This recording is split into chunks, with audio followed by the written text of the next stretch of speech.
বিসমিল্লাহির রহমানির রহিম। প্রিয় শিক্ষার্থীবৃন্দ, আশা করি সকলেই ভালো আছো। আজকে নতুন কারিকুলামের অন্তর্গত অষ্টম শ্রেণীর গণিত বইয়ের প্রথম অভিজ্ঞতা বা অধ্যায়ের 4 নম্বর পর্বে গাণিতিক অনুসন্ধানের 14 নং পৃষ্ঠার 3 নং সমস্যা নিয়ে আলোচনা করব। শুরু করা যাক। তার আগে আমরা শিকন ফলগুলো একটু জেনে নিই। 1. গুণনীয়ক কি তা জানতে পারবে। 2. প্রকৃত গুণনীয়ক কি তা বলতে পারবে। 3. সমৃদ্ধ সংখ্যা কি তা জানতে পারবে। 4. সমৃদ্ধ সংখ্যার বৈশিষ্ট্য জানতে পারবে।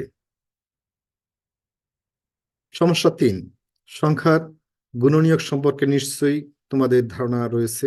না থাকলেও মনে করিয়ে দিই, কোনো একটি সংখ্যার গুণনীয়ক হলো এমন আরেকটি সংখ্যা যে সংখ্যা দিয়ে ওই সংখ্যাটিকে ভাগ করা যায়।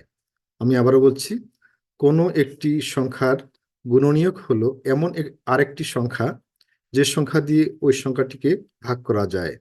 যেমন 8 এর গুণনীয়ক হলো 1, 2, 4, 8। কি গুণনীয়কগুলো বের করব? যেমন 1 দিয়ে 8 কে ভাগ করা যায়, 2 দিয়ে 8 কে ভাগ করা যায়, 4 দিয়ে 8 কে ভাগ করা যায়, অর্থাৎ 8 একে 8, 4 দুগুণ 8। তাহলে 1, 2, 4 এবং 8 এর গুণনীয়ক। এবার 8 কে বাদ দিয়ে এর গুণনীয়কগুলোকে যোগ করলে কি পাওয়া যায় দেখা যাক। 1, 2, 4 সমান 7। 8 এর যে গুণনীয়কগুলো আছে 1, 2, 4, 8, এর মধ্যে 8 কে বাদ দিলে অবশিষ্ট যে গুণনীয়কগুলো থাকবে সেগুলো হচ্ছে 8 এর প্রকৃত গুণনীয়ক। অর্থাৎ 1, 2, 4 হচ্ছে 8 এর প্রকৃত গুণনীয়ক। এক্ষেত্রে দেখা যাচ্ছে যে 8 এর প্রকৃত গুণনীয়কগুলোর যোগফল 8 অপেক্ষা ছোট, অর্থাৎ 7। 10 এর গুণনীয়কগুলো হলো 1, 2, 5, 10, অর্থাৎ 1 দিয়েও 10 কে ভাগ করা যায়, 2 দিয়েও 10 কে ভাগ করা যায়, 5 দিয়েও 10 কে ভাগ করা যায়। তাহলে 10 এর গুণনীয়ক হচ্ছে 1, 2, 5 এবং 10। 10 এর প্রকৃত গুণনীয়কগুলো হলো 1, 2, 5, অর্থাৎ 10 এর গুণনীয়কগুলো থেকে 10 বাদ দিলে অবশিষ্ট যে গুণনীয়কগুলো থাকে তাকে বলা হয় 10 এর প্রকৃত গুণনীয়ক। 10 এর প্রকৃত গুণনীয়কগুলোর যোগফল হলো 1 যোগ 2 যোগ 5 সমান 8, যা 10 এর চেয়ে এই প্রকৃত গুণনীয়কগুলোর যোগফল কম। এবার এসো দেখি একইভাবে 12 এর গুণনীয়কগুলোর যোগফল কত হয়। 12 এর গুণনীয়কগুলো হলো 1, 2, 3, 4, 6, 12। কিভাবে আমরা পাবো 12 এর গুণনীয়কগুলো বের করতে? 1 দিয়ে 12 কে ভাগ করা যায়, 2 দিয়ে 12 কে ভাগ করা যায়, 3 দিয়ে 12 কে ভাগ করা যায়, 4 এবং 6 দিয়ে ভাগ করা যায়। অর্থাৎ 1 গুণন 12 সমান 12, 2 গুণন 6 12, 3 গুণন 4 12। তাহলে 1, 2, 3, 4, 6 এবং 12 হচ্ছে 12 এর গুণনীয়ক। এখন এর প্রকৃত গুণনীয়কগুলো হবে 12 বাদ দিয়ে অবশিষ্টগুলো, অর্থাৎ 1, 2, 3, 4, 6। তাহলে 12 বাদ দিয়ে বাকি গুণনীয়কগুলো যোগ করলে যোগফল কত হয় দেখা যাক। 1 যোগ 2 যোগ 3 যোগ 4 যোগ 6 সমান 16। খেয়াল করে দেখো, 8 এবং 10 এর গুণনীয়কগুলোর যোগফল যথাক্রমে 8 এবং 10 এর থেকে ছোট, কিন্তু 12 এর ক্ষেত্রে তা নয়। তাই 12 হলো সমৃদ্ধ সংখ্যা। এখানে আমরা দেখলাম যে 8 এর প্রকৃত গুণনীয়কগুলোর যোগফল হচ্ছে 7 এবং 10 এর প্রকৃত গুণনীয়কগুলোর যোগফল হচ্ছে 8, কিন্তু 12 এর প্রকৃত গুণনীয়কগুলোর যোগফল হচ্ছে 16। এর জন্য আমরা 12কে সমৃদ্ধ সংখ্যা বলবো, কিন্তু 8 এবং 10 সমৃদ্ধ সংখ্যা নয়। শুধুমাত্র এখানে 12 একটি সমৃদ্ধ সংখ্যা। তোমার অনুসন্ধানের কাজটি হলো 1, 5টি সমৃদ্ধ সংখ্যা খুঁজে বের করো। আমরা এখন 5টি সমৃদ্ধ সংখ্যা খুঁজে বের করব। তাহলে 1 নং সমস্যা বা 1 নং কাজের সমাধান। আমরা 18 একটি সংখ্যা ধরে নিলাম। 18 এর গুণনীয়কগুলো হলো 1, 2, 3, 6, 9, 18, অর্থাৎ 1 দিয়ে 18কে ভাগ করা যায়, 2 দিয়ে 18কে ভাগ করা যায়, 3 দিয়ে 18কে ভাগ করা যায়, 6 এবং 9 দিয়েও 18কে ভাগ করা যায়। অর্থাৎ এক্ষেত্রে 18 গুণন 1 18, 2 গুণন 9 18, 3 গুণন 6 18।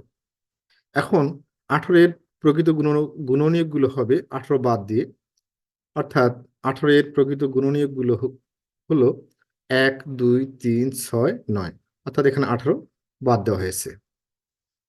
18 এর প্রকৃত গুণনীয়কগুলোর যোগফল হলো 1 যোগ 2 যোগ 3 যোগ 6 যোগ 9 সমান 21।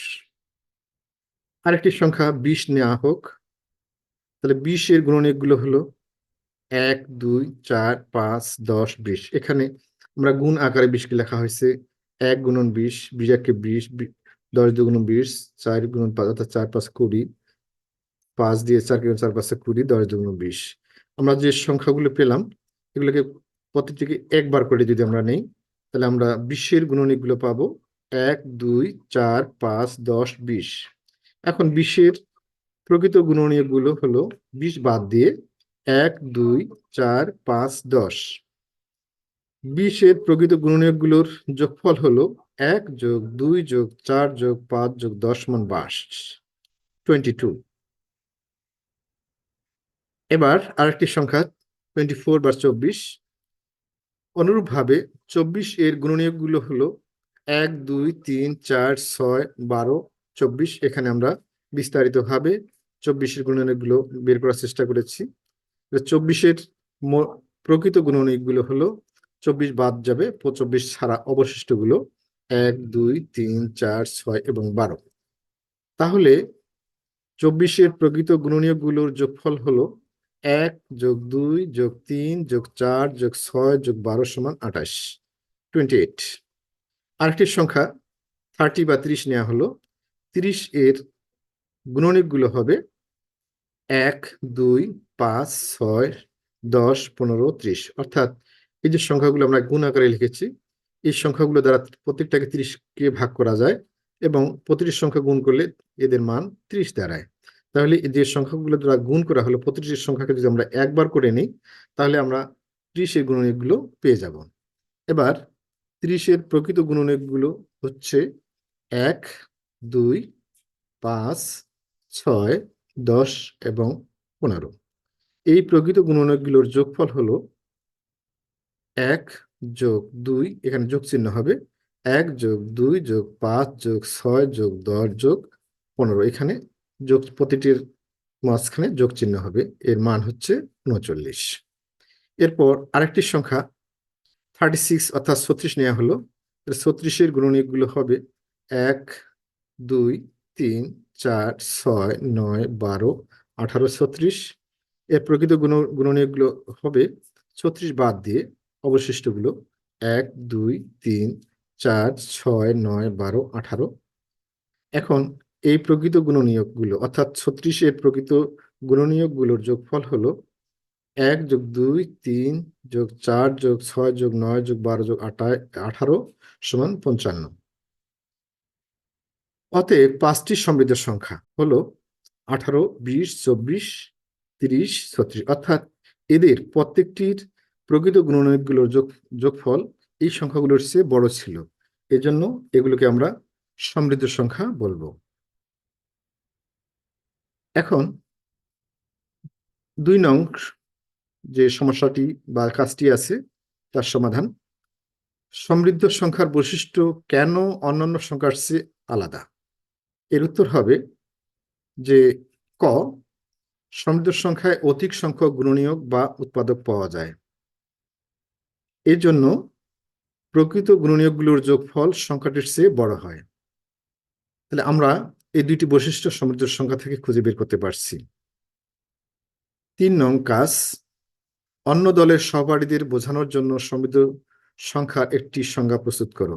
তাহলে আমরা সমৃদ্ধ সংখ্যার একটি সংজ্ঞা প্রস্তুত করতে পারি, সেটি হলো যে সকল সংখ্যার প্রকৃত গুণনীয়কগুলোর যোগফল ওই সংখ্যার চেয়ে বড় হয় সে সকল সংখ্যাকে সমৃদ্ধ সংখ্যা বলা হয়। আমরা বলতে পারি সমৃদ্ধ সংখ্যা কাকে বলে? উত্তর, যে সকল সংখ্যার প্রকৃত গুণনীয়কগুলোর যোগফল ওই সংখ্যার চেয়ে বড় হয় সে সকল সংখ্যাকে সমৃদ্ধ সংখ্যা বলা হয়।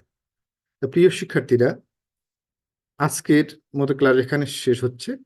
পরবর্তী ক্লাস প্যাটার্ন দেখার জন্য আমন্ত্রণ জানিয়ে আজকের ক্লাস এখানে শেষ করতে যাচ্ছি। তবে সবার কাছে একটি অনুরোধ, যদি এই ভিডিওটি দেখে তোমাদের একটু উপকার হয় তাহলে তোমরা অবশ্যই লাইক, কমেন্ট, শেয়ার করবে। শেয়ার করে আমার পাশে থাকার চেষ্টা করবে। সকলকে ধন্যবাদ। আল্লাহ হাফেজ।